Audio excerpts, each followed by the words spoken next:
अगर आपको mains clear करना है तो आप किसी की पकी पकाई खिचड़ी खा के नहीं क्लियर कर सकते। आपको अपनी खिचड़ी पकानी चालू करनी पड़ेगी। मैं पर्सनली बहुत ही अगेंस्ट हूँ इस चीज़ का कि भाई रट्टा मारो किसी भी चीज़ का। निमोनिक्स रास्ते में बनते हैं, इन्फॉर्मेशन अवेलेबल है, बट अब इतनी इन्फॉर्मेशन अवेलेबल है कि भाई किसकी माने किसकी सुने। ये एक बहुत बड़ी टेंशन लोगों को रहती है कि रोज़ करंट अफेयर्स नहीं किया तो छूट जाएगा, फिर कैसे करेंगे, हो जाएगा, छोड़ दो। तो डैफ में देखते हैं वो chairman and he is like कि अरे you are born on 29th of Feb, आप 4 साल में एक बार बर्थडे मनाते हो। Like this is not a question जो आप एक्सपेक्ट करते हो यूपीएससी के इंटरव्यू में आएगा।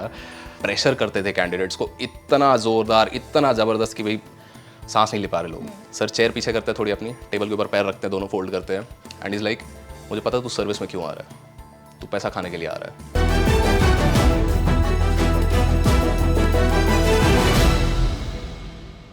Hello everyone, welcome to UPSC Extra Class. I have with me Nidhi Taneja today, who will be coaching for UPSC exam नहीं purposes. ये गलत है।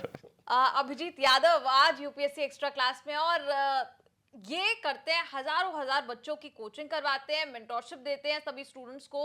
और यूपीएससी एक्स्ट्रा क्लास में आज ये इसलिए आए हैं क्योंकि 6 बार यूपीएससी दे चुके हैं और 2 बार क्लियर कर चुके हैं। और जैसा मैंने कहा, काफी स्टूडेंट्स को आप यूपीएससी जो है कोच करते हैं, पढ़ाते हैं। तो you have been there and done that, तो आप जानते हैं कि भाई क्या क्या करना चाहिए, क्या बिल्कुल नहीं करना चाहिए, क्योंकि 6 बार दिया है तो डेफिनेटली आप जानते हैं इस बात को। सबसे पहले आपकी जर्नी से क्या कुछ सीखने को है स्टूडेंट्स के लिए, ये जानना जरूरी है, क्योंकि आपने क्योंकि अटेम्प्ट्स दिए हैं, आपको पता है कि क्या सही क्या गलत। और आपकी जर्नी के बारे में आप सबसे पहले बताना चाहें। So, मेरी journey particularly with UPSC started in 2014 once I graduated. So जब मैं ग्रेजुएट हुआ, IIT दिल्ली से मैं ग्रेजुएशन किया है, तो वहाँ पे मतलब बहुत ही कॉन्फिडेंस था उस चीज़ का कि भाई IIT से है, निकाल लेंगे, कर लेंगे, दिमाग है, XYZ। पता नहीं था तब तक कि भाई ये अलग गेम है। तो पहला अटेम्प्ट तो इसी इसी जोश में निकल गया कि हाँ IIT से है, निकाल लेंगे, नहीं निकला। दूसरे अटेम्प्ट में फिर मैं नौकरी कर रहा था, क्योंकि ऑब्वियसली एक अटेम्प्ट फेल कर जाते हो तो तुम्हें अपने आप पे सवाल उठते हैं कि करना है नहीं करना है, क्या करना है, क्योंकि अब तक ज़िंदगी में अटके नहीं थे कहीं पे, बट अब अटक गए तो तुम्हारे सवाल उठ रहे हैं। तो सवाल उठते उठते नौकरी करते हुए दूसरा अटेम्प्ट दिया, again I had easy way out कि नहीं नहीं नौकरी कर रहा था इसलिए नहीं हुआ। सो थर्ड अटेम्प्ट में आई डिसाइडेड कि सब छोड़ दो। By then I also qualified for IIM Calcutta and कई सारी चीज़ें चल रही थी, तो वो सब हटा के छोड़ के मैंने सोचा कि एक सीरियस अटेम्प्ट दे के देखते हैं। वो एक सीरियस अटेम्प्ट दिया, प्रीलिम्स तो क्लियर हो गया, बहुत ही अच्छा लगा, इतनी खुशी हुई कि भाई फिर अगला जो मेंस का पेपर होता है वो फेल कर दिया। बट इन दोज 3 years फिर थोड़ा बहुत कुछ समझ आ गया कि भाई ये एग्ज़ाम चाहता क्या है। एंड बिकॉज ऑफ दैट फिर जो फोर्थ अटेम्प्ट था, I finally got a rank 653 in UPSC 2017, CSE 2017। And उसके बाद फिर obviously I faced other problems, जहाँ पे कोर्ट केस हो गया, मतलब I got a rank but मुझे सर्विस कभी नहीं मिली। तो सर्विस ना मिली, उस कारण से फिर अब सुप्रीम कोर्ट में केस चल रहा है जो आजकल में फाइनल हियरिंग्स पे है। एंड इफ दैट मतलब क्लियर्स तो potentially I could be in service 5-7 years after I clear the exam. But तब ये चीज़ नहीं पता थी, मतलब आप समझो कि 2018 में क्लियर किया है, 22 हो गया है, तो 4 साल पहले ये थोड़ी सोचा था कि भाई 5 साल बाद नौकरी ज्वाइन करेंगे। तो I think that was one of the darkest and most down phases कि भाई ज़िंदगी में यार ये क्या हो गया। मतलब आप सोचते हो कि आप प्रीलिम्स में फेल करोगे, आप सोचते हो आप मेंस में फेल करोगे, आप ये भी सोच सकते हो इंटरव्यू में फेल करोगे, रैंक आ गई उसके बाद फेल करोगे, कभी नहीं सोचा था। एंड आई थिंक जब हुआ ये, so that is when I realise कि मतलब I am not the only one, 50 लोग और हैं ऐसे जो इसी केस में तो हैं। फिर बेटर लगा जब लगा कि सब फेल होते हैं। बेटर तो शायद नहीं लगा था, बट एक सेंस ऑफ कामराडरी आ गई थी कि शायद मैं अकेला नहीं हूँ। क्योंकि जब तक आपको ये लगता रहता है कि सिर्फ मेरे साथ ही ज़्यादती हो रही है, मेरे साथ ही बुरा हुआ है, तो ये बहुत ही एक नेगेटिव सा स्पेस होता है जहाँ पे it's very easy to spiral out of control. And यही फिर मेरे साथ शायद 5th अटेम्प्ट में हुआ। तैयारी मेरी थी पूरी, कॉन्फिडेंस अच्छा था, मैं जानता था क्या चीज़ें करनी है, सही चीज़ें क्या है, कैसे है, कहाँ से करनी है। बट एक वो नेगेटिव माइंडसेट परपेचुअली था कि मैं डरा हुआ था कि भाई क्लियर कर भी लोगे फिर भी क्या होगा, केस में ही जाओगे। एंड बिकॉज ऑफ दैट फिर मैं कहीं ना कहीं अटक गया। I made it to the reserve list in 2018। तो रिजर्व लिस्ट एक स्पेशल लिस्ट आती है जो मतलब आफ्टर कपल ऑफ मंथ्स आती है। So in that I made it through in 2018। And then वहाँ भी नहीं हुआ, केस चल रहा है, तो फिर आई क्विट इट ऑल। 2019 में पूरे साल मैंने नौकरी करी and I think that restored a lot of मतलब जो सेल्फ कॉन्फिडेंस होता है ना, कि कर तो सकते ही हो, यहाँ नहीं तो कुछ और कर लोगे, क्योंकि तब तक ऐसा हुआ था कि चूर हो जाते हो, यू आर ब्रोकन, कि इतनी बार अटक गए, इतनी बार फेल हो गए कि भाई तुमसे तो हो ही नहीं रहा है। एंड ऑब्वियसली इसमें फिर सोशल प्रेशर भी आ जाता है कि भाई घर वाले भी पूछ रहे हैं कि भाई क्या होगा, कब होगा, कैसे होगा। एंड नॉट जस्ट दैट, आपके दोस्त भी पूछ रहे हैं, एंड कोई आपके नहीं छोड़ता। कोई नहीं छोड़ता। एंड आई थिंक जब आप डाउन होते हो तो ये चीज़ें थोड़ी चुभती ज़्यादा हैं, कि लगती हैं दिल पे। एंड उस मोमेंट में फिर वही था कि I cut off from everybody, दोस्तों से बात करनी छोड़ दी, लोगों से मिलना छोड़ दिया, मतलब बिल्कुल एकदम ऐसे मुरझाया वैसा हो गया था। बट वो नौकरी मैंने करी 1 साल, and I made good progress there, कि भाई वहाँ पे मुझे प्रमोशन मिला, वहाँ पे मेरी तनख्वाह बढ़ी, मतलब बहुत सारी चीज़ें करी मैं, मुझे टीम हैंडल करने को दी गई। तो मुझे ये तो एहसास हुआ कि कर सकता हूँ मैं, ये नहीं तो शायद कुछ और, बट कर सकता हूँ मैं। तो वो एक शुरुआत थी फिर से वापस उभरने की, उठने की। एंड देन फिर 2020 में एक जो छठा अटेम्प्ट मेरा बचा था, तो I have a friend who's in service, IPS हैं वो, महाराष्ट्र कैडर में। तो उनका एक ये था कि एक अटेम्प्ट क्यों शगुन के लिए छोड़ा है, इसको भी दे के ख़त्म करो। तो इज़ लाइक फेयर इनफ, सही पॉइंट है। तो हमने six attempt both of us gave in 2020, but फिर कोविड आ गया, तो वो डिले हो गया, कभी कुछ हो गया, तो मतलब मल्टीपल थिंग्स केप्ट हैपनिंग। तो वो 2020 वाले अटेम्प्ट में कुछ हुआ नहीं, I failed in mains. But after that then I started मैं यूट्यूब पे वीडियोस बनाने लगा। एंड यूट्यूब पे now we have a channel Abhijeet भाई के नाम से, जहाँ पे मतलब वी ट्राई एंड हेल्प जितने लोगों को हो सकता है फ्री में, मतलब वी प्लान्स दे देते हैं, स्ट्रैटेजी बता दो, सब चीज़ करने की हमारी कोशिश रहती है।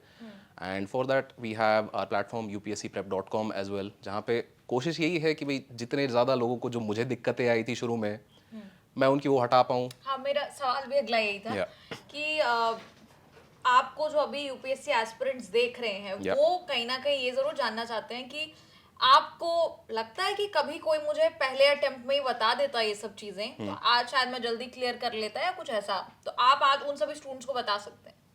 सो डेफिनेटली कुछ चीज़ें तो होती हैं ऐसी जो मतलब शुरू में समझ नहीं आती है, जिनकी गहराई नहीं पता चलती है। जी। तो वन ऑफ द थिंग्स जिसकी गहराई कभी पता नहीं चलती है वो ये है कि बोरियत वाला काम है ये, बहुत ही ज़्यादा बोरियत वाला काम है। एक किताब है ये, let's say for example this book Plassey to partition by G. Shekhar Bandyopadhyay. So modern history के लिए बहुत ही अच्छी किताब है, बट अगर पहली बार पढ़ोगे तो कंफ्यूज हो जाओगे, और कंफ्यूज होकर आपने सोचा कि भाई एक बार पढ़ के रख दी, हाँ बस इतने में हो जाएगा, तो नहीं होगा। यही किताब आप 5 बार 10 बार पढ़ोगे जी। Over the course of 1 year, 1 साल में इतनी बार आप ये किताब पढ़ लोगे कि आपको पता है क्या चीज़ें कहाँ छपी हैं। एंड पहली बार जब आप पढ़ रहे होते हो तो ऐसा लगता है कि अरे इंटरेस्टिंग, हिस्ट्री भी पढ़ना है, ज्योग्राफी भी पढ़ना है। मैं इसलिए घुसा था, मुझे लगता था कि भाई बहुत सारी चीज़ें पढ़नी है, मज़ा आएगा। बट ये बोरियत वाला काम है, एब्सोल्युटली बोरियत वाला काम। अगर आप उस बोरियत को सह सकते हो तो you have a future here. And another skill जो कि बहुत ही अंडररेटेड, अंडर अप्रिशिएटेड रहती है शुरू में, वो ये कि बहुत लोगों को लगता है कि हमने पढ़ लिया है तो लिख तो हम देंगे ही। एंड ये बहुत ही हार्ड रियलाइजेशन बाद में आता है कि writing is a separate skill, जी। जो कि जितना जल्दी आप प्रैक्टिस उसे करना शुरू करेंगे उतना आपके लिए फ़ायदेमंद होगा। सो जनरल क्वेश्चन जो इसके बाद रहता है कि प्रैक्टिस कब से शुरू करें। एक भी कोई भी सब्जेक्ट कर लिया, आपने ज्योग्राफी कर लिया, आपने हिस्ट्री कर लिया, आपने पॉलिटी कर लिया, उसके बाद उस सब्जेक्ट के आंसर लिख के देख लो। क्योंकि आंसर जब लिखोगे तो यू विल रियलाइज कि the first 5 10 up to 50 answers, 50 answer तक जब आप लिखोगे खराब होंगे, मतलब मैं ये भी बोल सकता हूँ वाहियात होंगे। आपको पता ही नहीं है कि आपको लिखना किस बारे में था, बस आपने कुछ भी लिख दिया है।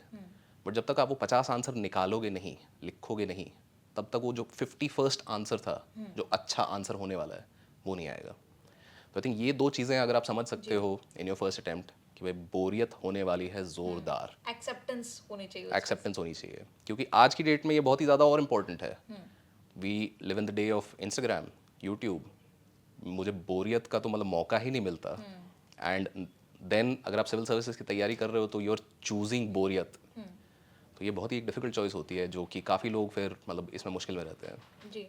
और शुरुआत करें, अगर प्रीलिम से शुरुआत करें और एज अ होल मैं पूछना चाह रही थी, सोर्सेज बहुत सारे होते हैं यूपीएससी के लिए और ये अच्छा भी है बुरा भी है। बुरा ज्यादा है क्या, क्योंकि everything under the sky expect किया जाता है कि आपको पता हो काफी चीजें, तो ऐसे में सोर्सेस का सिलेक्शन कैसे किया जाए? एनसीईआरटी को लेकर कई सवाल होते हैं कि एनसीईआरटी क्या बेसिस फॉर्म करती है, इसलिए वो पढ़ना ज्यादा जरूरी है।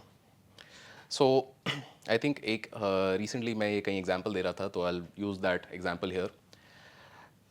And don't please take it seriously, बहुत ही मतलब एक्सप्लेन करने के लिए एग्जाम्पल है ये। लेट्स से कि आपको अगर यूपीएससी क्लियर करना है तो आपको क्या करना है कि 12वीं का बोर्ड एग्जाम क्लियर करना है। जी। तो जो स्कूल के 12 साल हैं उसको हम यूपीएससी की तैयारी बोलते हैं। तो स्कूल के जो 12 साल हैं, फर्स्ट क्लास से 12th क्लास तक लेकर, 12th क्लियर कर लिया आपने, बोर्ड्स में 95% अगर आपके आ गए तो माने आपका क्लियर है। तो इसमें जो क्लास 1 2 3 है, दैट्स एनसीईआरटीज। कि एनसीईआरटीज एब्सोल्यूट बेसिक्स हैं। एनसीईआरटी का ये मतलब नहीं है कि आप एनसीईआरटी कर लोगे तो सीधा आप 12वीं पास कर लोगे, बट एनसीईआरटी नहीं करोगे तो वो जो क्लास 4 5 6 में चीज़ें होती हैं वो शायद थोड़ी कम समझ आएंगी। एंड दैट इज़ वेयर जो आप बोल रहे थे कि भाई रिसोर्सेज बहुत ज़्यादा है, क्योंकि चौथी पाँचवीं छठी क्लास में जब आपके ऑप्शनल सब्जेक्ट आते हैं कि आपको संस्कृत लेनी है, हिंदी लेनी है, all those kinds of choices come, आपकी ऑप्शनल क्या है, सो वहाँ 4 5 6 में ये बहुत ही ज़्यादा एक प्रॉब्लम रहता है। एंड ये प्रॉब्लम काफ़ी हद तक रिजॉल्व भी हुआ है बिकॉज ऑफ यूट्यूब, एंड काफ़ी हद तक बढ़ भी गया है बिकॉज ऑफ यूट्यूब। रिजॉल्व ऐसे हुआ है कि एटलीस्ट आपके पास इतनी इन्फॉर्मेशन है, आप किसी भी यूट्यूब चैनल पे चले जाए, बतेरे यूट्यूब चैनल्स हैं, हमारा यूट्यूब चैनल है वो देख लो, नहीं 10 लोगों के चैनल हैं, every you can go there, everybody will give you a book list, but किसकी सुनो? एंड ये सवाल जब आ जाता है किसकी सुनो, तो फिर तो मतलब किसी की नहीं सुननी होती, फिर ये एक प्रॉब्लम हो जाती है कि इन्फॉर्मेशन अवेलेबल है, बट अब इतनी इन्फॉर्मेशन अवेलेबल है कि भाई किसकी माने किसकी सुने। तो the best idea that I generally से इज़ कि भाई मार्केट का एवरेज आउट कर लो, 4 5 चैनल पकड़ो जो आपको लग रहे हैं कि भाई अच्छे हैं, कोई क्रेडिबल सोर्स है, एंड उनके हिसाब से 4 5 किताबें बताएंगे हर सब्जेक्ट की, लिख लो एक पेज पे, नैरो डाउन करो, मतलब if you want I can give you a list, but मैं मानता हूँ कि अगर आप खुद से एक्सरसाइज करते हैं कि ये लिस्ट बनाओ, हिस्ट्री के लिए 4 किताबें, ज्योग्राफी के लिए 4 किताबें, polity, economy, environment, current affairs, सब के लिए 3 3 4 4 किताबें लिखो पहले एक बार, तुम्हें पता तो चलेगा कि कौन सी किताबें हैं। बट अभी के लिए क्या होता है कि अरे इतनी किताबें हैं, इतना पढ़ना है, हम नैरो डाउन ही नहीं करते हैं लिस्ट को, तो फिर हमें लगता रहता है कि भाई सागर तो बहुत बड़ा है, and that becomes a problem then. So for example this is a great book for modern India, but it is slightly hard. Why? Because this is not, ये एग्जाम परस्पेक्टिव से नहीं लिखी गई है किताब, ये एक हिस्ट्री की किताब है, मतलब this is a historian that is writing this book. But अगर आपको समझ आती है तो बहुत ही बढ़िया चीज़ है। लाइक वो जो स्कूल वाला अगर एनालॉजी की हम बात करें, so this is a class 8 और 9 या 10th क्लास की किताब है ये। बट अगर आप सोच रहे हैं कि आपको थोड़ा पीछे वाले लेवल से शुरू करना है, जी। तो you can start out with other books. For example spectrum एक किताब है, स्पेक्ट्रम पब्लिकेशन की, modern India, so that's another great book. तो अच्छा, करंट अफेयर्स की अगर हम बात करें, क्योंकि करंट अफेयर्स आपको हर स्टेज पर ही आपको जी। हेल्प करेंगे। आपको हो सकता है मेंस में सवाल पूछ लिया जाए, फिर इंटरव्यू आता है, वहां से भी आपकी जो है जनरल अवेयरनेस, करंट अफेयर्स आपके टेस्ट कर लिए जाते हैं। तो उसकी तैयारी के लिए क्या किया जाए? सो करंट अफेयर्स में मल्टीपल ऑब्वियसली सवाल बनते हैं। करंट अफेयर्स का सबसे बड़ा सवाल तो ये होता है कि भाई कितने करंट अफेयर्स करने हैं, कि भाई मुझे 5 साल के करने हैं, 10 साल के करने हैं, क्या करना है। एंड इसके लिए एक इफेक्टिव जो रूल है दैट इज़ कि पिछले 12 महीने के अगर आपने करंट अफेयर्स कर लिए, that's good enough. For example अगर आपका मई 2023 में एग्जाम है, तो अगर आपने मई 2022 से करंट अफेयर्स कवर करते हुए चल रहे हो, that should be good enough. That is the general idea. But current affairs में भी अगेन वही चीज़ आ जाती है कि एक बार ही पढ़ोगे तो क्या ही याद रहेगा, कि अब जैसे एक महीने में 30 न्यूज़पेपर आ गए आपके, a lot of them will talk about same cheese, bar bar repeat होगी, इन्फ्लेशन के बारे में बार बार बात होगी, रशिया यूक्रेन के बारे में बार बार बात होगी, चाइना ताइवान बार बार होगी। बट अगर आप उसको खुद से भी एक प्रोसेस में नहीं डालते कि इन्फॉर्मेशन का ओवरलोड आप मैनेज नहीं करते हो, तो ये आपके लिए भी प्रॉब्लम रहेगी। अच्छा, करंट अफेयर्स में भी समंदर बहुत बड़ा है। जी कहाँ तक जाएं और कहाँ तक नहीं जाएं, क्योंकि फिर पूछ तो कुछ भी लेते हैं वहां पर। बिल्कुल। इसमें एक बहुत ही सिंपल सी चीज़ है कि different stages of the exam है, कि प्रीलिम्स के लिए अलग करंट अफेयर्स रेलेवेंट है, मेंस के लिए अलग करंट अफेयर्स रेलेवेंट है, एंड इंटरव्यू के लिए अलग रेलेवेंट है। प्रीलिम्स के लिए इट्स मोर फैक्ट्स। प्रीलिम्स के लिए आपके ऐसा सवाल आ सकता है कि भाई जीआई टैग इसको कहीं मिला था किसी चीज़ को, या कोई नई स्पीशीज़ है, या कोई नया कन्वेंशन है, तो बेसिक इन्फॉर्मेशन है कि आपने देखा था, कहीं पढ़ा था, हो सकता है। Mains is a lot more analytical. तो जो स्कूल वाली एनालॉजी अगर हम दोबारा जाएं, तो 11th 12th में जैसे एकदम से वो सिलेबस का जंप आता है ना, कि 10वीं तक तो बहुत सारी चीज़ें आसान होती हैं, बट 11वीं में एकदम से चीज़ों का लेवल अप होता है, तो वो दैट हैपन्स इन मेंस। जी। For example I will give a question, कि this is a question in mains 2014 और 15, एंड क्वेश्चन क्या था कि why were 3 battle empire shaking battles held in Panipat. they're not asking you what is the battle of Panipat. They're not asking you when did it happen. मतलब when से कोई मतलब ही नहीं है उनको. They're asking you क्यों हुआ और पानीपत में ही क्यों हुआ. तो यहाँ पे एनालिटिकल थॉट की ज़्यादा ज़रूरत आ जाती है. तो करंट अफेयर्स सही है, बहुत ही बढ़िया चीज़ है, काम आएगी. बट करंट अफेयर्स के थोड़ा आगे बढ़ के आपको अपना दिमाग लगाना शुरू करना पड़ेगा फॉर मेंस. अगर आपको मेंस क्लियर करना है तो आप किसी की पकी पकाई खिचड़ी खा के नहीं क्लियर कर सकते. आपको अपनी खिचड़ी पकानी चालू करनी पड़ेगी. And that is how current affairs are relevant. For example कि आपसे पूछा जाएगा रशिया यूक्रेन बहुत चल रहा है. बट सवाल आपसे पूछा जाएगा कि how does this impact India's trade interests. Not even India's trade interests. बहुत ही स्पेसिफिक चीज़ पे कोने में घुस के पूछेंगे वो कि भाई क्या फ़र्क पड़ेगा. क्यों? क्योंकि अब मल्टीपल इंटरेक्शंस हैं यहाँ पे. कि अब जैसे यूएस ने रशिया पे सैंक्शंस किए हैं, but Russia as a major trading partner for India. तो सारी चीज़ें इम्प्लीकेशंस आपको देख के, फैक्ट्स आपको न्यूज़पेपर से मिलेंगे, बट उन्हें एक फ्रेमवर्क में, एनालिसिस में आपको डालना है, पर्सपेक्टिव में आपको डालना है. And then interview obviously takes it to another level. कि इंटरव्यू में वो आपसे इवैल्यूएशन भी पूछ लेते हैं इस चीज़ का कि क्या ये जो चीज़ की गई है ये सही है. लाइक फॉर एग्जांपल बहुत सारे सुप्रीम कोर्ट के जजमेंट्स आते रहते हैं. And that is one of the favourite topics जो रहते हैं इंटरव्यूअर्स के कि ये कोर्ट का जजमेंट आया है या भाई ये नई पॉलिसी आई है, क्या विचार हैं आपके. This is a very common question. And इसमें अब फैक्ट की भी ज़रूरत है, अब एनालिसिस की भी ज़रूरत है कि भैया डिफरेंट पार्ट्स क्या हैं, मूविंग पार्ट्स क्या हैं, तोड़ा कैसे जाए. एंड इवैल्यूएशन की भी ज़रूरत है कि क्या ये जो चीज़ की गई वो सही थी या गलत थी. एंड इसके बेसिस पे फिर ऑब्वियसली आपको इंटरव्यू में मार्क्स मिलते हैं. एंड इवेंचुअली यू सक्सीड और फेल, मल्टीपल चीज़ें. तो करंट अफेयर्स करना है, but current affairs different levels of understanding पे आपको चाहिए for different phases of the exam. And इसके लिए फिर a general good idea like we just discussed कि 12 महीने अगर आप करंट अफेयर्स कर लो, गुड टू गो. बट उसकी भी रिविजन चाहिए, उसको भी बार बार देखना है, क्योंकि 12 महीने के करंट अफेयर्स याद तो नहीं रहते, मुश्किल होता है. मतलब आपको याद है एक हफ्ते पहले क्या न्यूज़ पढ़ी थी आपने, right. So that's the general idea कि मतलब मैं कभी कभार कल की न्यूज़ भूल जाता हूँ. तो जब तक मैं बार बार इस चीज़ को नहीं देखूंगा, जस्ट लाइक दिस बुक, 5 बार 10 बार नहीं करोगे, same for current affairs, multiple times revise नहीं करोगे तो मुश्किल रहता है थोड़ा. अच्छा, एक चीज और है, बड़ा इंटरेस्टिंग, निमोनिक्स. आप भी उसको फॉलो करते हैं और रेकमेंड करते हैं कि स्टूडेंट्स को निमोनिक्स के जरिए अपना काम आसान कर लेना चाहिए, और होता है क्या काम आसान? सो निमोनिक्स से मैं एक लेवल फॉर एब्स्ट्रैक्शन थोड़ा ऊपर जाना चाहूँगा कि मैं बोलूँगा कि mnemonics is just a part of something called framework building. कि निमोनिक क्या बोलता है, आपको एक फ्रेमवर्क दे देता है कि ये फ्रेमवर्क मैं जब जहाँ मर्जी मेरी आए मैंने चिपका दिया. तो जैसे एक पेस्टल फ्रेमवर्क करके बहुत ही पॉपुलर है यूपीएससी सर्कल्स में, कि कोई भी आपको सवाल आता है, आपको मल्टीपल एंगल्स इसके देने हैं, तो पेस्टल क्या हो जाता है, political, economic, social, technological, legal and environmental. कि मुझे सोचना नहीं पड़ा, ये 6 एंगल तो मैंने यहीं के यहीं दे दिए, right. So this is a framework. तो मैं जो रेकमेंड करता हूँ, मैं ये नहीं बोलता कि निमोनिक्स याद करो या मल्टीपल चीज़ें बार बार ऐसे रट्टा मारो. मैं ये बोलता हूँ कि भाई दिमाग को खोलो और ये देखो कि कौन सा फ्रेमवर्क यहाँ अप्लाई किया जा सकता है. लाइक फॉर एग्जाम्पल सिर्फ निमोनिक नहीं, there are other frameworks. For example past present future, before during after वाली जो चीज़ें होती हैं, कि अगर आपको किसी मिशन के बारे में बात करनी है या किसी स्कीम की इम्प्लीमेंटेशन के बारे में बात करनी है. लेट्स से इम्यूनाइजेशन, कोविड में इम्यूनाइजेशन हो रही थी, तो there'll be some problems before the scheme, there'll be some problems during the scheme, there'll be some problems after the scheme. तो एक फ्रेमवर्क आपका एक बहुत आसान तरीका होता है which really helps you in generating more points, in generating better analysis. तो फ्रेमवर्क yes definitely, but मैं पर्सनली बहुत ही अगेंस्ट हूँ इस चीज़ का कि भाई रट्टा मारो किसी भी चीज़ का.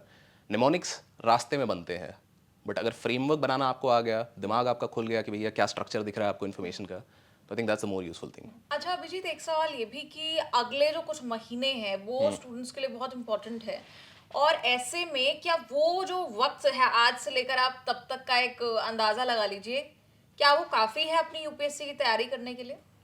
तो ये बहुत ही कॉमन एंड फ्रीक्वेंट सवाल है. एंड इंटरनेट पे आप जाओगे तो आपको बहुत सारे ऐसे प्लान्स मिलेंगे. जैसे वी ऑल्सो शेयर्ड प्लान कि 8 मंथ प्लान, रोड मैप, क्या कर सकते हैं, कैसे कर सकते हैं. एंड इसमें कॉन्फिडेंस का बहुत बड़ा इशू आता है लोगों को कि क्या 8 महीने में हो भी सकता है. So a simple answer is कि अगर सिर्फ आपको प्रीलिम्स क्लियर करना है तो for that 4 months are enough, provided आपकी बेसिक स्किल्स हैं. प्रोवाइडेड मतलब मेरे को आपको मैथमेटिक्स नहीं सिखानी पड़ रही है कि भाई प्लस माइनस कैसे करना है, क्या करना है, वो वाली चीज़ें आपने सॉर्ट करी हुई है. भाषा आपकी थोड़ी ठीक है, इंग्लिश बोल लेते हो, लिख लेते हो. 4 महीने are good enough prelims clear करने के लिए. बट अगर 8 महीने हैं तो आप और चीज़ों पे भी फोकस कर सकते हो. एंड आपके पास एक शॉर्ट है। अगर आप शॉर्ट में बता पाएं, ये 8 महीने वाला रोड मैप आपका क्या है?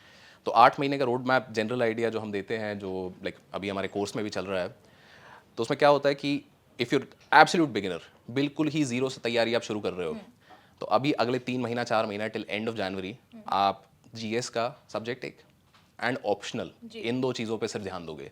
अभी करंट अफेयर्स की टेंशन मत लो, क्योंकि ये एक बहुत बड़ी टेंशन लोगों को रहती है कि रोज़ करंट अफेयर्स नहीं किया तो छूट जाएगा, फिर कैसे करेंगे, हो जाएगा, छोड़ दो। ऑप्शनल एंड जनरल स्टडीज़ एक बार जनवरी के एंड तक सब चीज़ पे नज़र मारो एटलीस्ट, सो दैट इन फरवरी आप प्रीलिम्स फोकस तैयारी दोबारा कर सकते हैं, थोड़ा इंटेंसली उस चीज़ पे फोकस कर सकते हैं कि फैक्ट कैसे देखने हैं, इस सब्जेक्ट में क्या था। But right now for the next 3.5 months mains पे फोकस कीजिए। अगर आप अभी तैयारी शुरू करी है, this is the great part that you can do. और इसके अलावा इंटरव्यू को लेकर बड़ी चर्चा रहती है, हालांकि अभी दूर है, लेकिन टेंशन रहती है। और इंटरव्यू को लेकर कई बार बड़े वायरल से सवाल होते हैं, अजीबो गरीब से सवाल होते हैं, कहते हैं कि ऐसे सवाल पूछे जाते हैं। पहली बार तो पूछे जाते हैं, आपसे पूछे गए थे ऐसे सवाल? सो मेरे से जो आई थिंक द वियर्डेस्ट क्वेश्चन जो मेरे से पूछा गया था इंटरव्यू में, वो ये था कि I am born on the 29th of Feb। ओ तो मतलब उनके सामने बायोडेटा होता है आपका, मतलब it's called the detailed application जी, फॉर्म, या डैफ। तो डैफ में देखते हैं वो chairman and he is like कि अरे you are born on 29th of Feb, आप 4 साल में एक बार बर्थडे मनाते हो। मतलब this is not a question जो आप एक्सपेक्ट करते हो यूपीएससी के या इंटरव्यू में आएगा। तो again it's all about, that's a common thing people say कि आप 4 साल। And that is where you have that chance to make it an uncommon या कॉन्वर्सेशन। बिकॉज मैंने क्या बोला, मैंने कहा नहीं सर, साल में 2 बार, कि अब मेरी मर्जी है, जन्मदिन तो आ नहीं रहा, कभी भी मनाऊँ मैं। तो that answer they really liked, it was funny, they laughed, and that leads to a more easier lighter. Conversation, lighter conversation like you say. तो एक प्रेजेंस ऑफ माइंड वाली चीज़ है। फॉर एग्जाम्पल एक स्टोरी है which I love to tell people, जो BS Bassi sir के बारे में है। तो Bhimsen Bassi sir was commissioner police Delhi Yeah. in 2013-14, then he became member of UPSC, Yeah. and he was one of the most notorious members of UPSC कि मतलब वो pressure करते थे कैंडिडेट्स को इतना ज़ोरदार, इतना ज़बरदस्त कि भाई सांस नहीं ले पा रहे लोग। So there is a story of him कि a candidate walks in interview के लिए, सर चेयर पीछे करते हैं थोड़ी अपनी, टेबल के ऊपर पैर रखते हैं, दोनों फोल्ड करते हैं, एंड इज़ लाइक मुझे पता है तू सर्विस में क्यों आ रहा है, तू पैसा खाने के लिए आ रहा है। अब बोलने को भाई सवाल पूछ दिया आपसे, प्रेशर हो गया तो हो गया, and that answer would make or break the entire interview, right? This is the first interaction. Luckily the story goes so कि भाई प्रेजेंस ऑफ माइंड थी जो बंदा था वो, एंड ही सेड सर ना खाऊंगा ना खाने दूंगा, which was one of Modi ji's campaign slogans at that time, which changed the atmosphere suddenly. Yeah. कि प्रेशर लेना होता तो भाई ले लेते। तो अलॉट ऑफ द इंटरव्यू में क्या होता है कि नॉलेज है, बट लोग प्रेशर में सकम कर जाते हैं। पता है सारी चीज़ें, पेपर पे लिखने को बोलोगे लिख दोगे, बट जब लाइव बोलने को आ रही है, बातचीत में आ रही है, तो तब लोग थोड़े हिचकिचा जाते हैं। So that I feel is the most problematic aspect for interview, जो कि I think mid December onwards start होंगे। जैसे मतलब मॉक इंटरव्यूज फिर शुरू हो जाते हैं Jan-Van onwards. So we also conducted some like serious mock interviews. So coming to the other part of your question which is कि ऐसे सवाल पूछे जाते हैं क्या, तो वियर्ड सवाल होते हैं, बट अगेन यूट्यूब के हिसाब से मत जाइए, बिल्कुल भी मत जाइए। यूट्यूब पे वो सेंसेशनल सवाल होते हैं, because obviously that gets video views, likes and all of those things. So सवाल इन डेप्थ पूछे जाएंगे, एनालिटिकल पूछे जाएंगे, बट ऐसे भी मौके होंगे बीच में जहाँ पे आपको टोन चेंज करने का या इंटरव्यू को लीड करने का या डायरेक्ट करने का मौका दिया जाता है। एंड ये मैं मानता हूँ कि आपकी कोर एक रिस्पॉन्सिबिलिटी है कि interview is not an interrogation, it's a two way conversation. And अगर आप उसे कॉन्वर्सेशन की तरह ट्रीट करें, तो मतलब ये जो आपके सामने 5 लोग बैठे हैं, अभी 5 बुजुर्ग ही हैं, they got great experience, but हैं तो 5 बड़े लोग ना। तो जैसे घर पे बैठ के बड़े लोगों के साथ इज्जत से बात करते हो, करो।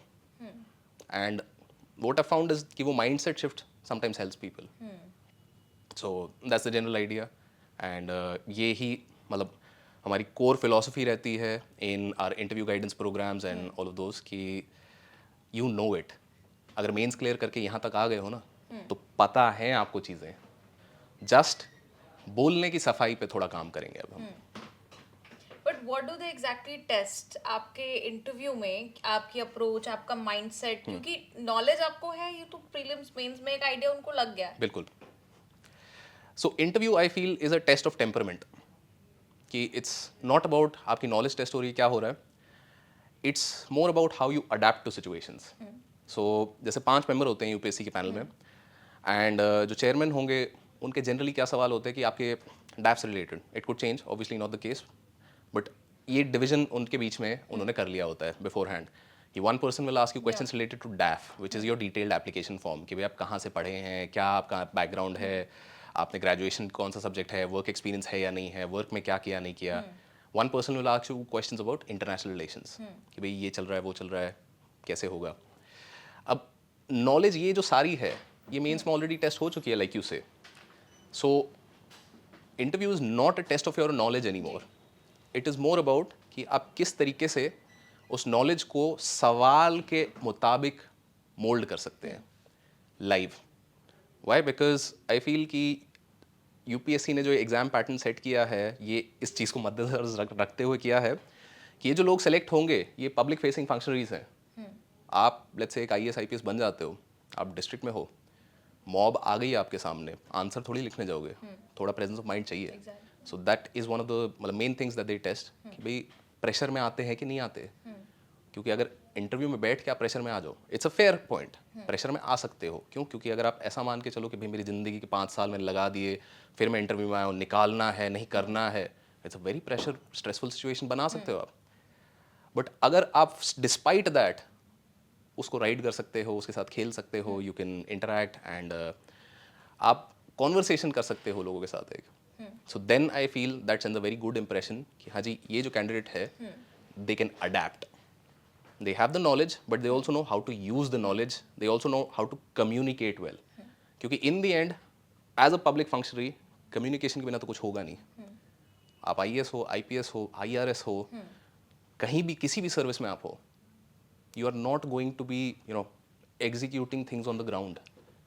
आपके पास टीम होगी. तो अगर आपकी कम्युनिकेशन स्किल्स पुअर हैं, सो that is a very very poor showing कि भाई आगे चल के आप लीडर कितने इफेक्टिव बन पाओगे. अभिजीत, आपने भी क्योंकि काफी आप मॉक इंटरव्यूज जो है लेते रहते हैं स्टूडेंट से, और ऐसे आपको कोई इंस्टेंसेस याद आते हैं जो आपको कुछ फनी लगा हो बहुत, या कुछ ऐसे जवाब जो है वो दिए हों, या कुछ सीखने को हमारे यूपीएससी एस्पिरेंट्स को उसमें कुछ सीखने को हो? सो डेफिनेटली जैसे आप हमारे यूट्यूब चैनल पे जाएंगे, अभिजीत वाई करके चैनल है, तो we have put out some of those. Promotion done. बिल्कुल. एंड वहाँ पे we put out some of those mock interviews. तो कभी कभार कुछ कैंडिडेट्स आते हैं ना, वो अड़ जाते हैं, and I think they take it as a point of pride. तो जब मैं कैंडिडेट था तो आई अंडरस्टूड दैट इमोशन कि नहीं, मुझे तो यही, मैं यही मानता हूँ, मैं यही बोलूँगा, मैं यहीं खड़ा हूँ, मैं यही अड़ूंगा. But now that I am on the other side of the bench, so then I see that this is a undesirable characteristic. तो वो कभी कभार मुझे फनी लगता है कि भाई जब आप उस तरफ होते हो बेंच के, एक ही चीज़ है, सेम इमोशन है, I understand that emotion, but now that just because I am on the other side of the bench, I am the one taking the interview. तो नाउ वो जो अड़ गया है बंदा, that does not seem like a good candidate to me. You know it, मतलब तुम्हें दिल में पता है ये चीज़, बट तुम अड़ रहे हो for some reason. So sometimes that's funny. And again obviously multiple situations होते हैं, I can't recall anything off the top of my head, but it's a conversation. लोग मजाक करते हैं, कुछ लोग गाने गाते हैं, कुछ लोग जोक मारते हैं, so all kinds of things happen.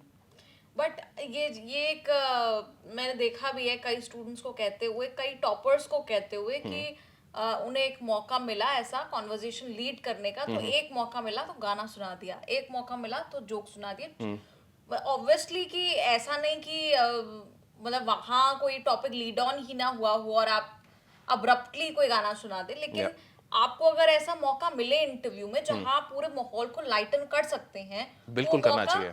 वो रिस्क क्या कहें, वो मौका जो है वो अपने पक्ष में ले लेना चाहिए. ये वही मौके पे चौका मारने वाली बात है कि भाई मौके आएंगे, ऐसा नहीं है कि एक ही मौका आएगा, मल्टीपल मौके आएंगे. मतलब सवाल ऐसा हो सकता है, सवाल का जवाब आप इस तरीके से डाल सकते हो, बहुत सारी चीज़ें हो सकती है. मतलब ऐसा हो सकता है कि कोई बोतल गिर गई, जी, अनटूवर्ड थिंग्स हैपन, एंड वो आपका एक मौका होता है टू इंटरजेक्ट कि भाई कुछ आपने फनी बोल दिया, या कुछ आपने चीज़ अलग बोल दी, या कुछ कमेंट कर दिया, जिसके कारण फिर एक नई कॉन्वर्सेशन शुरू हो गई जो आप लीड कर सकते हो. तो डेफिनेटली ऐसे तो मौके बहुत ही आते हैं. और ऐसा भी कुछ है कि यूपीएससी में भाई इतने घंटे की तैयारी जो है वो जरूरी है, हर जगह ये कॉमन सा टिपिकल सा सवाल पूछा जाता है. लेकिन जैसे क्या है, जैसे आप एग्जांपल दे रहे थे कि स्कूल का कि वहां पे हम आपके पास स्पून फीडिंग होती है, आपके स्कूंजी होती है, और लेकिन यहाँ यूपीएससी में आपको अपनी गाइड जो है वो खुद बनानी है, बिल्कुल अपनी कहानी आपको खुद बनानी है, मेरे लिए क्या स्ट्रैटेजी काम करेगी वो आपको खुद तय करना है। बिल्कुल। तो वो कैसे किया जाए? सो इसमें I think the first step for this process is to understand कि आप किस तरीके के इंसान हैं। अब जैसे बहुत ही कॉमन एक एग्जांपल लिया जाए तो कुछ लोग बोलते हैं कि मेरे से जल्दी उठ के काम अच्छा होता है, कुछ लोग बोलते हैं मेरे से रात को काम अच्छा होता है, राइट? तो I am an early bird, तो मेरा प्लान जो है आपके लिए काम नहीं करेगा। क्यों? क्योंकि मैं सुबह 5 बजे उठ रहा हूँ, आप शायद 4 बजे सो रहे हो। जी। तो इस हिसाब से सबसे पहली चीज़ किसी भी प्लान में, किसी भी स्ट्रैटेजी में ये आती है कि भाई आप जानो कि मेरे लिए क्या सबसे सही है। And at the same time we need to keep in mind कि आप नाइट आउल हो, बहुत ही बढ़िया चीज़ है, पर एग्जाम तो 9 बजे ही होगा, तो वो भी चीज़ एक फैक्टर में लेके चलनी है। दूसरा एक है कि ये एक फुल टाइम जॉब है, इसको एक फुल टाइम जॉब की तरह ट्रीट करो। अगर नौकरी नहीं कर रहे, ग्रेजुएशन के बाद सब छोड़ के ये बैठे हो, तो दिन में 8-10 घंटे जो नौकरी कर रहे होते, वो 8-10 घंटे यहाँ पे लगने चाहिए। क्योंकि अदरवाइज फिर आप सोच रहे हो कि 5 घंटे में मैं तो 30 मार खा हूँ, मैं तो कर लूँगा, बाकी सब बेवकूफ़ हैं, नहीं होता है। कुछ ये चीज़ें ओवर टाइम समझ में आती हैं कि कंपटीशन इतना इंटेंस है कि वो 8 घंटे तो मिनिमम आपका दिन में होना ही चाहिए, अगर आप फुल टाइम तैयारी कर रहे हैं। जैसे for example we also have some students who are working professionals. तो वर्किंग प्रोफेशनल अगर तैयारी कर रहे हैं तो सबसे पहला आपका काम बनता है कि आप ये तो देखो दिन में घंटे कितने हैं आपके पास। आपने 6 घंटे का प्लान बना दिया, आपके पास है 4, तो ये सरदर्दी देगा आपको, बस आपको स्ट्रेस करेगा, और 6 महीने बाद आप तैयारी भी छोड़ दोगे और नौकरी से भी फ्रस्ट्रेट हो जाओगे। So the first step in any successful strategy और प्लान इज टू अंडरस्टैंड कि आपकी लिमिट्स क्या हैं। उन्हें पुश करेंगे, उन्हें बढ़ाएंगे आगे, बट ऐसा नहीं कि हर दिन मैं 110% दे रहा हूँ। क्योंकि अगर मैं हर दिन 110% देने की कोशिश कर रहा हूँ ना, आई विल बर्न आउट। मैं with in a month, I can guarantee for most people, 80-90% of the people with in a month वो फ्रस्ट्रेट होकर 1 महीने की छुट्टी के लिए चले जाएंगे। जी। तो सबसे पहली चीज़ ये हो गई कि खुद को जानो। दूसरी चीज़ फिर एक ये हो गई प्लानिंग एडिक्वेटली।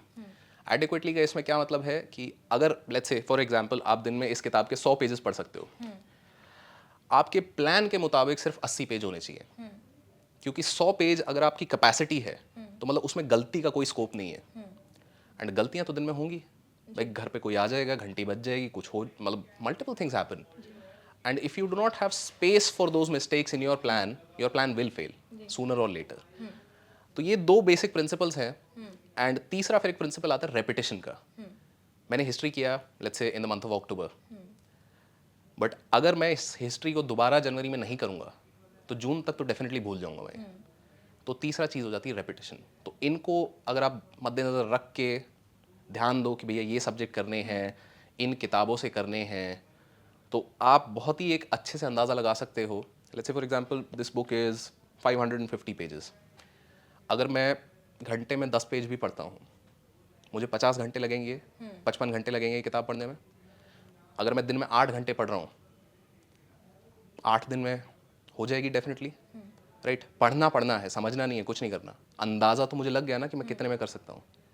8 को 16 कर दो जस्ट फॉर सेफ्टी से, क्योंकि 100% एफिशिएंसी नहीं आएगी, गलतियाँ करोगे, लोग आएंगे, दिवाली आएगी, मल्टीपल थिंग्स हैपन। ये भी एक प्रॉब्लम जो मैं मानता हूँ कि जो प्लान में आप ब्रेक नहीं डाल रहे हो ना, और फिर आप बोल रहे हो कि नहीं दिवाली वाले दिन भी 8 घंटे पढ़ना है, तुम्हें पता है नहीं होगा वो। दिवाली वाले दिन पे तुम त्यौहार मनाओगे, मतलब जनता आएगी, लोग आएंगे, खेलोगे, दोस्तों के साथ जाओगे, मल्टीपल थिंग्स विल हैपन।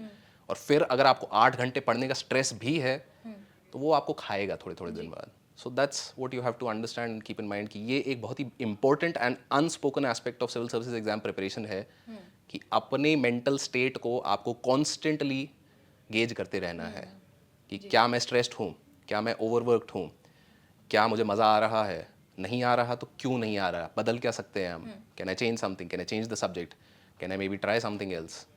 तो ये कांस्टेंट एक सेल्फ एवेल्युएशन आपका चलता ही रहता है। एंड जो लोग ये कर पाते हैं, मतलब मैं ये तो कह सकते हो कि कुछ लोग होंगे जो बिना सेल्फ एवेल्युएशन के भी निकाल लेंगे, ब्रिलियंट होते हैं कुछ लोग, मतलब God's gift, but most of the people who clear are able to self evaluate. कि खुद की पहचान जितनी अच्छी है आपको, उतना ज़्यादा चांस है कि जो भी आप चीज़ कर रहे हो वो सक्सेसफुल रहेगी। और अंत में, क्योंकि हमारे यूपीएससी एक्स्ट्रा क्लासेस लिए खास एक्स्ट्रा टिप स्टूडेंट्स के लिए। एक्स्ट्रा टिप इज सिंपली कि डोंट थिंक ऑफ कि एक दिन में निकालना है, डोंट थिंक ऑफ एक हफ्ते में निकालना है। अगर फर्स्ट अटेम्प्ट में भी आपने निकालना है ये पेपर, एटलीस्ट 2 साल की तैयारी है ये। 1 साल पेपर से पहले, let's say you begin now, तो 2023 का पेपर आपका चलेगा टिल 2024। तो 2 साल की तैयारी है अगर एक अटेम्प्ट में भी निकालना है, तो इसको लंबे गेम की तरह देखो। इसमें ऐसा मत सोचो कि हर बॉल पे छक्का मारना है। टेस्ट मैच है ये, ओडी मतलब ये T20 नहीं है कि भाई मतलब 20 ओवर है जितना, मतलब ऑल द टेस्ट मैच है। टेस्ट मैच की तरह खेलो। थकोगे कोई बात नहीं, ब्रेक ले सकते हो, 2 साल है। जाना, चलते रहना है बस, रुकना नहीं है। ब्रेक ले सकते हो, कुछ भी कर सकते हो, but keep moving forward, keep making progress. And 2 साल अगर आपने ये कर लिया, तो if not civil services exam, something else you will definitely be able to do. तो अभिजीत, बहुत बहुत शुक्रिया यूपीएससी एक्स्ट्रा क्लास में जुड़ने के लिए, और आगे भी ऐसे मेहमान जो यूपीएससी में कहीं ना कहीं मदद कर पाए तमाम स्टूडेंट्स को, हम आपको उनसे मिलाते रहेंगे, उनकी स्ट्रैटेजी क्या रही ये बताते रहेंगे। अगले एपिसोड के लिए एक हफ्ते का और इंतजार, देखते रहिए न्यूज़ तक।